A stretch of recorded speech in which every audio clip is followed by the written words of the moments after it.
মালয়েশিয়াতে যত বড় বড় গ্রোসারি শপ আছে, সুপার মার্কেট আছে, তার মধ্যে অন্যতম জনপ্রিয় হচ্ছে এই এনএসকে গ্রোসারি। এবার যদি মালয়েশিয়ার কলিং ভিসা খুলে আর আপনারা যদি যে কোনো এজেন্সির মাধ্যমে এই এনএসকে গ্রোসারির কাজ পান, সাথে সাথে এসে পড়বেন।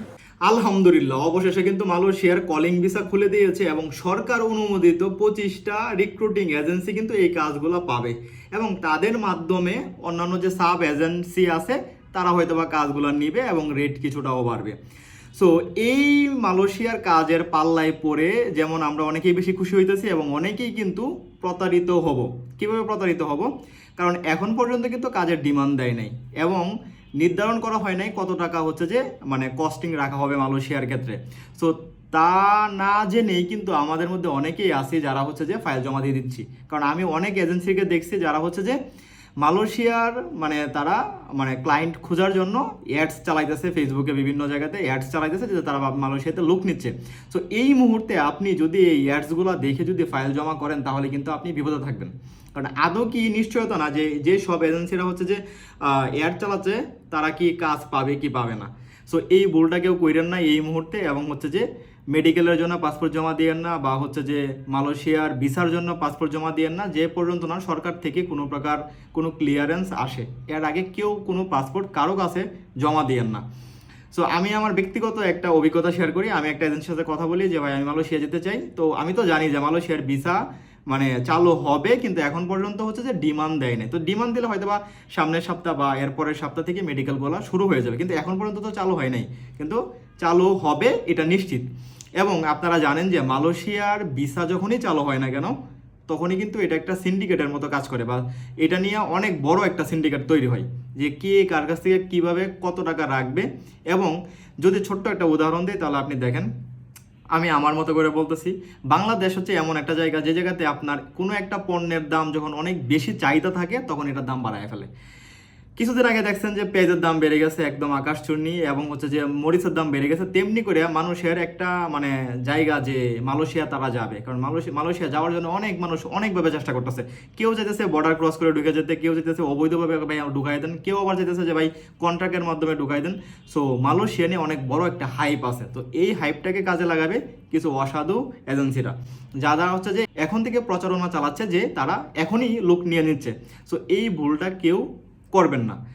এবং হচ্ছে যে আপনারা যদি কম টাকার ভিতরে যেতে চান তাহলে কিন্তু আপনারা বইএসএলের মাধ্যমে যেতে পারবেন। ঠিক আছে, বইএসএলের মাধ্যমে গেলেই কিন্তু আপনাদেরকে একদম নির্ধারিত কম টাকার ভিতরে কিন্তু যেতে পারবেন। আর অন্যান্য এজেন্সির কাছে যদি যান তাহলে আপনি একবার আপনার ছোট্ট জ্ঞানে একবার চিন্তা করে দেখেন যে যে এজেন্সিগুলো এই ভিসাগুলা যাদেরকে দিবে মানে রিক্রুটিং যে 25টা এজেন্সি আছে তারা কিন্তু অবশ্যই একটা অ্যামাউন্ট জমা দিয়ে কিন্তু এই কাজগুলো আনতেছে। তো তাদের এখানে খরচ হচ্ছে, তারা তো অবশ্যই কিছুটা টাকা বাড়াবে। কিন্তু এই এই এজেন্সিগুলো যখন সাব এজেন্সি থেকে যখন এটা একবারে গ্রাম পর্যায়ে যাবে তখন কিন্তু এটা অনেক রেট বেড়ে যাবে। সো আপনারা জেনে বুঝে শুনে তারপরে কিন্তু ফাইলগুলো জমা করবেন। সো এখন আমি বলবো যে আপনারা মালয়েশিয়াতে কোন কোন কাজে বা কোন কোন কোম্পানিতে গেলে একদম 100% ভালো থাকবেন এবং স্যালারি কত হবে এবং হচ্ছে যে কী কী সুযোগ সুবিধা আপনারা পাবেন। সো তার ভিতরে কিছু হচ্ছে যে আমি কোম্পানির লিস্ট করছি।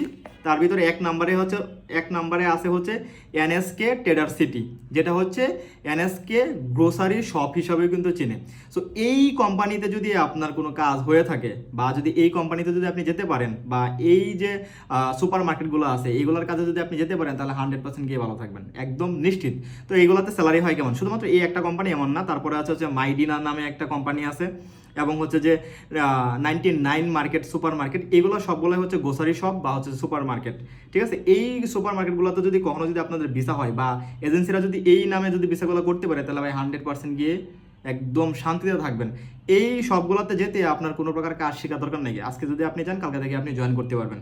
ঠিক আছে, স্যালারি হবে হচ্ছে 1700 থেকে 2000 রিঙ্গিত এবং ডিউটি হয় 12 ঘন্টা, ওভার টাইম এটার মধ্যে কিন্তু আবার ওভার টাইম আপনাকে দিবে। ঠিক আছে, সুযোগ সুবিধা অনেক ভালো। এবং হচ্ছে যে আপনার স্যালারি দিয়ে দিবে প্রতি মাসের 7 তারিখের ভিতরে স্যালারি দিয়ে দিবে আপনার অ্যাকাউন্টে। এনএসকের যে একটা ব্যাঙ্ক অ্যাকাউন্ট করে দিবে সেই অ্যাকাউন্টে কিন্তু আপনাকে টাকা পে করে দিবে। সো যারা হচ্ছে যে এই কোম্পানিগুলা যে মাইডিন, এনএসকে, তারপরে 99 মার্কেট, এই মার্কেটগুলোতে যদি যেতে পারেন তাহলে 100% গিয়ে দিন শেষে ভালো থাকবেন। এবং বর্তমান সরকারকে ধন্যবাদ জানাই যে এমন একটা ভালো কাজ করার জন্য। ওই কয়েকদিন আগে হচ্ছে যে উনি মালয়েশিয়াতে গেছিল, তো যাওয়ার পরে বৈঠক করে কিন্তু এখন অলরেডি খুলে দিছে। সো এটা নিয়েও একটা বড় সিন্ডিকেট হবে, আমরা চাই না সেই সিন্ডিকেটটা হোক। এবং আপনাদের কাছে আমাদের রিকোয়েস্ট থাকবে, অবশ্যই যাচাই বাছাই করে তারপরে হচ্ছে যে আপনারা ফাইল জমা দিবেন। একটা ফাইলের দাম যখন দেখবেন যে অস্বাভাবিক বাড়তি বা বেশি নিচ্ছে, তখনই বুঝবেন যে এই ফাইলটা বা এই কাজটা অনেকগুলো হাত বদল হয়ে আসছে। একেবারে যে 25টা যে রিক্রুটিং এজেন্সি আছে যারা হচ্ছে যে কাজগুলো সরাসরি নিয়ে আসবে, তাদের কাছ থেকে হয়তো বা কোনো একটা সাব এজেন্ট বা সাব এজেন্সি নিচে নেওয়ার পরে সে কিছুটা টাকা বাড়ায় রাখবে, তারপর তার কাছে যদি কেউ নেয় আবার বাড়ায় রাখবে। সো এটা যখন মাঠ পর্যায়ে বা গ্রাম পর্যায়ে যায় তখন কিন্তু অনেক বেশি বাড়ে। তাই এই মুহূর্তে সাবধানতা অবলম্বন করবেন এবং হচ্ছে যে কেউ ফাইল জমা করবেন না। এখন পর্যন্ত কোনো প্রকার ফাইল জমা করবেন না। যে যত অফারে দেখ না কেন যে ভাই ফাইল জমা দেন, পরবর্তীতে সিরিয়াল পাবেন না, বা যাই কিছু বলুক না কেন, আপনারা কখনোই ফাইল জমা করবেন না। সতর্কতা অবলম্বন করবেন। ধন্যবাদ। মালয়েশিয়াতে যত বড় বড় গ্রোসারি শপ আছে, সুপার মার্কেট আছে, তার মধ্যে অন্যতম জনপ্রিয় হচ্ছে এই এনএসকে গ্রোসারি। এবার যদি মালয়েশিয়ার কলিং ভিসা খুলে আর আপনারা যদি যে কোনো এজেন্সির মাধ্যমে এই এনএসকে গ্রোসারির কাজ পান, সাথে সাথে এসে পড়বেন। এই যে দেখেন বাংলাদেশি ভাইয়েরা কাজ করছে, আমি আর একটু ঘুরে দেখাই আপনাদেরকে। এই এনএসকে গ্রোসারি এগুলাতে শত শত বাংলাদেশি ভাইয়েরা কাজ করে, আর এগুলোর কাজ কিন্তু একদম সহজ। আপনি নতুন অবস্থায় ইজিভাবে কাজ করতে পারবেন। আর 24 ঘন্টায় কিন্তু এসির ভিতরে থাকা যায় এবং বিভিন্ন ধরনের খাবার দাবারও পাওয়া যায়। এই যে দেখেন এই সাইডেও বাংলাদেশি ভাইয়েরা, এই যে প্রত্যেকটা কাউন্টারে কিন্তু 2-3 জন, মানে এইসব মার্কেট পুরাটাই বাঙালিদের দ্বারা কন্ট্রোল করা হয়, বাংলাদেশিদের দ্বারা কন্ট্রোল করা হয়। ওই যে সামনে দেখেন আরও 2 জন। এই ভিতরে কিন্তু আরও বিশাল বড় একটা মাছের বাজার আছে, তারপরে মুরগির বাজার আছে। অনেকেরই এইসব তরকারি সাজানো, আবার অনেকের কাজ হচ্ছে ওই যে এই সাইডে মাছ তরকারি মানুষদেরকে দেওয়া। ওই যে দেখেন এই সাইডে মাছ মুরগি আছে, এগুলা দেখছেন বিশাল বড় একটা কিন্তু গ্রোসারি শপ। ওই সাইডে আছে ফল, মানে এক একজনের এক এক ধরনের কাজ, বিশাল বড় একটা মার্কেট। তো আপনারা যদি এটার কাজ পান, চোখ বুঝে চলে আসবেন, খুবই ভালো হবে।